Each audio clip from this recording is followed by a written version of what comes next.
Bismillahirrahmanirrahim. DHCP klien dengan mikrotik. Oke, kali ini saya menggunakan RB931 ya, yang masih belum ada settingannya sama sekali. Tapi nggak masalah teman-teman, karena untuk belajar atau praktek DHCP klien itu tidak perlu dengan mikrotik yang sudah ada settingannya. Jadi menggunakan mikrotik yang baru atau yang belum ada settingannya pun bisa. Seperti ini, DHCP klien itu ceritanya dia akan meminta IP dari DHCP server. Ciri-cirinya seperti ini.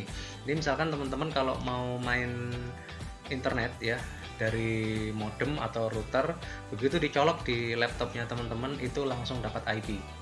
Sama dengan HP. Ketika kita main hotspot, connect dengan sinyalnya, terus kemudian langsung dapat IP, itu namanya DHCP server. Dan si laptop dan si HP tadi itu sedang menjalankan yang namanya DHCP client. Makanya di laptop itu biasanya tersetting IP-nya optional atau automatic ya, itu artinya dia siap menerima IP dari DHCP server. Oke, langsung saja kita ke mikrotiknya.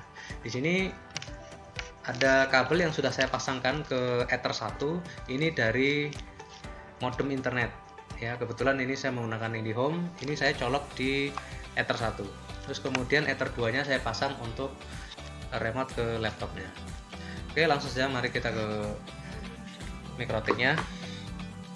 Teman-teman bisa lihat di layar ini sudah terbaca. Kita masuk saja.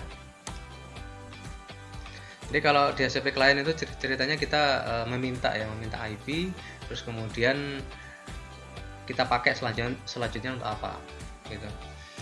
Oke, di menunya di bagian IP sini, kemudian DHCP client.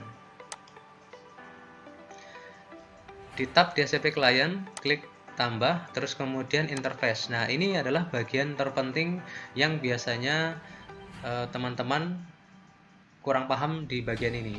Jadi di interface ini maksudnya adalah interface mana yang diberlakukan DHCP kliennya. Nah, kalau misalkan dicoloknya di Ether 1 ya kita pilih Ether 1, Ether 2 pilih Ether 2, dan kalau itu WLAN nanti kita misalkan praktek untuk nangkap sinyal, maka kita pilih WLAN. Intinya adalah di interface adalah mana interface yang difungsikan untuk DHCP client. Oke, di praktek ini saya pasang di Ether 1, maka saya pilih Ether 1, terus kemudian langsung aja di apply dan oke. Teman-teman bisa perhatikan di sini ya. Tadi searching, kalau statusnya sudah bound itu artinya sudah berhasil mendapatkan IP. Teman-teman bisa lihat di sini IP-nya adalah 192.168.1.25. Kita ikut apa yang diberikan oleh DHCP servernya. Nah, apabila sudah di bound seperti ini, sudah dapat IP-nya, maka di bagian DNS-nya teman-teman bisa lihat IP terus kemudian DNS ini juga akan secara otomatis terisi. Ya, begitu juga di IP routes ya. Ini sudah otomatis sudah terisi ini ya. Ini routers dynamic, DNS-nya, terus kemudian IP. Jadi kita bisa lihat IP, address. Nah, ini sudah dapat IP-nya. IP-nya adalah 1.25, di sini depannya ada D, itu artinya dynamic. Jadi kalau kita dapat IP secara otomatis ini akan keterangannya dynamic. Belum tentu besok kita connect lagi dengan IP yang sama 1.25, belum tentu. Yang jelas ini adalah otomatis. Oke. Sekian dulu teman-teman, cukup mudah ya. Jadi intinya kita ngambil IP dari DHCP server, terus kemudian secara otomatis akan mendapatkan IP-nya jelas, terus kemudian DNS-nya dan juga routes. Itu digunakan nanti kalau misalkan mau connect dengan internet. Bahkan ini sebenarnya sudah langsung bisa connect internet, tapi di dalam internal mikrotiknya itu sendiri.